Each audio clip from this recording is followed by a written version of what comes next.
Paris, c'est le centre de la mode par rapport aux autres salons étrangers qui ont perdu petit à petit des exposants. La mode est un petit peu recentrée maintenant sur Paris. Nous sommes redevenus la capitale de la mode. Pour comparer par exemple à Milan, le salon du prêt-à-porter de Milan est un salon qui s'est réduit de ces dernières années. Les surfaces et les exposants sont beaucoup moins nombreux. D'ailleurs, vous pouvez remarquer qu'à Paris, il y a énormément d'Italiens qui viennent exposer. Donc c'est la preuve aussi que Paris est redevenu le centre de la mode. Moi, vous savez que j'ai une entreprise qui existe quand même maintenant depuis un certain nombre d'années et que j'ai bien évidemment testé des salons à l'étranger. J'ai testé le Bread and Butter quand le Bread and Butter a démarré. J'ai testé le Premium, j'ai testé Barcelone, Madrid, j'ai testé Londres, tout un tas de salons que j'ai voulu faire justement en pensant que j'allais peut-être récupérer une clientèle étrangère. Et il se trouve qu'après avoir dépensé beaucoup d'argent en faisant tous ces salons, je me suis rendu compte que je faisais exactement les mêmes chiffres en restant à Paris. Et en faisant à Paris, en revanche, les deux sessions, c'est-à-dire la session, ce qu'on appelle la première session, et ce qu'on a coutume d'appeler la seconde session au moment des défilés des créateurs, où la clientèle et le type de clients qui achètent à la seconde ne sont pas exactement les mêmes que ceux qui achètent à la première. Alors, Cotton Club vient à Paris parce que c'est une plateforme importante concernant la lingerie dans le monde entier. On retrouve beaucoup d'étrangers. C'est pour eux une indication pour démarrer leur collection. Les collections se font exclusivement en Italie et pour eux, Paris étant une vitrine très importante pour eux.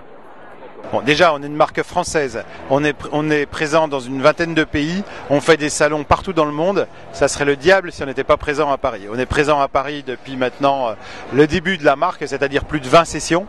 Si toutes les routes mènent à Rome, la mode commence à Paris. Et la meilleure visibilité aujourd'hui, malheureusement pour la province, c'est quand même Paris.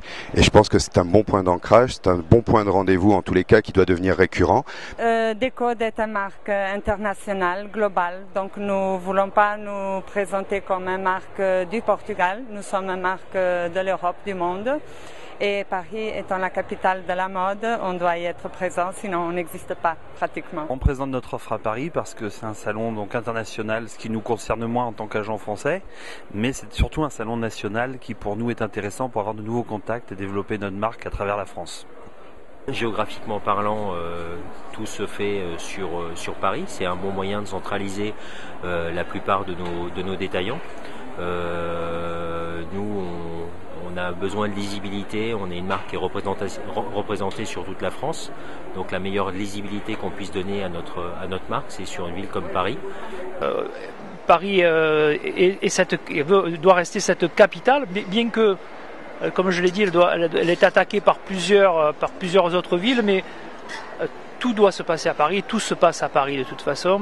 Ce salon, le salon du prêt-à-porter de Paris, est pour moi la meilleure vitrine sur l'international. Le Visitora vient des quatre coins du monde, et donc aussi bien du Moyen-Orient que de Chine que de Russie. La plus belle vitrine, le meilleur salon au monde, pour en faire beaucoup, puisque on en fait plus d'une vingtaine par an, c'est celui de Paris. Ça reste la capitale de la mode, une capitale européenne de la mode, donc c'est incontournable. Paris, c'est la capitale de la mode dans le monde. Paris véhicule une image de luxe et également d'histoire, de racines. Et je pense que certains pays qui se développent et qui n'ont pas justement cette histoire, tout au moins que Paris, comme les États-Unis, l'Australie, sont des pays qui ont moins d'identité, ont et aiment réellement s'identifier justement à un pays qui a fait la révolution, a eu vraiment une histoire, un passé, et ces gens-là, comme font tous les hommes en prenant de l'âge, ont besoin de se retrouver ou de s'identifier à quelque chose de fort, à des racines, et Paris véhicule pour moi très bien ces valeurs. On était au préalable sur un autre salon que celui-ci. On a choisi le Who's Next parce que le Who's Next, pour nous, est aujourd'hui un salon qualitatif qui nous permet de nous exprimer vraiment et c'est avant tout une vitrine. Et dans ce cadre-là, on trouve que ce salon est suffisamment et bien qualitatif et pleinement en phase avec ce qu'on veut faire. Que c'est le point de rencontre de toutes les marques, de tous les détaillants également. On a aujourd'hui intérêt pour un fabricant nouveau, donc un créateur, ou un client qui est à la recherche de nouvelles marques de venir faire un tour à Paris. Et puis je crois qu'il faut être à Paris, puisque aujourd'hui notre présence depuis maintenant, je pense 6 ans, nous a apporté beaucoup de satisfaction. C'est une des raisons pour laquelle on revient. On était 40 exposants au FEM la première saison, et vous avez vu ce que c'est devenu.